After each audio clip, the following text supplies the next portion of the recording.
بسم اللہ الرحمن الرحیم۔ اللہ کا لاکھ لاکھ شکر ہے کہ اللہ نے ہمیں انسان پیدا فرمایا، پھر مسلمان پیدا فرمایا، پھر اپنے پیارے محبوب حضرت محمد صلی اللہ علیہ وآلہ وسلم کے مبارک امت میں پیدا فرمایا، پھر ایمان کی دولت سے نوازا۔ اس پر اللہ کا کتنا شکر ادا کرے تو کم ہے۔ ٹیپو سلطان کو کس نے شہید کیا؟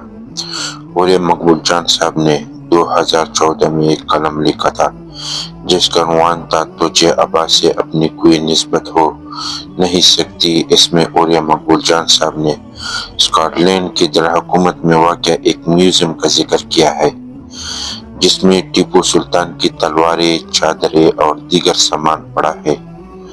اولیاء صاحب کہتے ہیں، میں حیران تھا یہ سامان برصغیر سے یہاں کیوں لایا گیا؟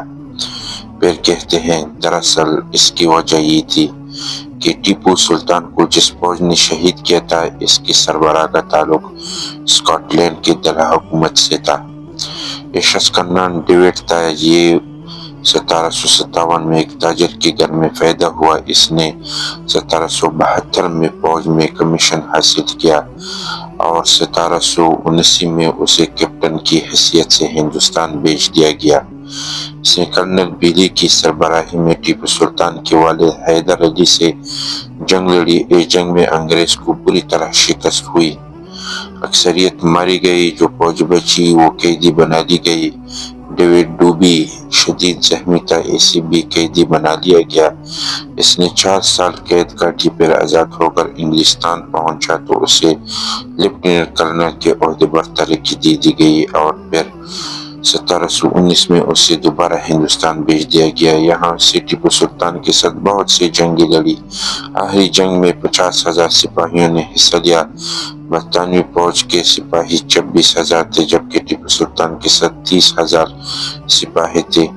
جب میر صادق کی غداری کی وجہ سے برطانوی فوج قلعے کے کھلے دروازوں سے اندر داخل ہوئی تو ٹیپو سلطان کے ساتھ لڑنے والے فرانسیسی سپاہیوں نے اسے خفیہ راستے سے بھاگ جانے کا مشورہ دیا تو اس پر ٹیپو سلطان نے اپنا تاریخی جملہ کہا، شیر کی ایک دن کی زندگی گیدڑ کی 100 سال زندگی سے بہتر ہے۔ یہ 4 مئی 1799 تھا۔ اسی دن ٹیپو سلطان کو شہید کیا گیا، اسی شام ٹیپو سلطان کو دفن کر دیا گیا۔ اولیاء صاحب کہتے ہیں کہ ٹیپو سلطان کے نوادرات کے ساتھ ایک تحریر ہے جس کے الفاظ یہ تھی، ٹیپو سلطان ہندوستان میں برطانوی افواج کے لیے اتنا بڑا خطرہ ثابت ہوا تھا کہ اس کی موت کی وجہ سے برطانیہ میں قومی سطح پر جشن منایا گیا۔ اولیاء صاحب کہتے ہیں، آج ہماری نسل کو اپنی تاریخ سے اس قدر لاعلم کر دیا گیا ہے کہ انہیں معلوم ہی نہیں کہ ان کے آباء و اجداد کس جرأت اور بہادری کی فکر ہوا کرتے تھے۔ اولیاء صاحب کہتے ہیں، جو قوم برطانیہ میں لکھی ہوئی نظموں اور کتابوں کو پڑھ کر جوان ہو رہی ہے اسے کیا خبر کہ اس کا ایک ماضی تھا جس پر اسے پہرا کرنا چاہیے تھا۔ اولیاء صاحب کہتے ہیں، جو قومیں دوسروں کی عظمتوں کی کہانیاں پڑھ کر جوان ہوتی ہیں وہ مرغوب ذہن اور مردہ ضمیر لے کر پلتی ہیں۔ میرے محترم دوستوں اور بزرگوں، اللہ تعالیٰ نے ہمارے اور تمہاری کامیابی اپنی دین میں رکھی ہے۔ اب یہ دین کیا ہے؟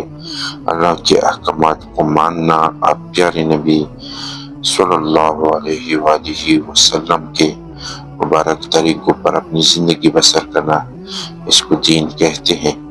اب یہ دین ہماری زندگی میں آئے بلکہ پیاری پوری انسانیت کی زندگی میں آئے، اس کے لیے محنت کی ضرورت پڑتی ہے۔ اس محنت کے لیے ہمیں اپنا قیمتی وقت، اپنا قیمتی جان، اپنا مال اللہ کے راستے میں قربان کرنا ہوگا تاکہ ہمارے آنے والی زندگی اور آنے والا وقت قیمتی بنے اور قیمتی ہو جائے۔ شکریہ۔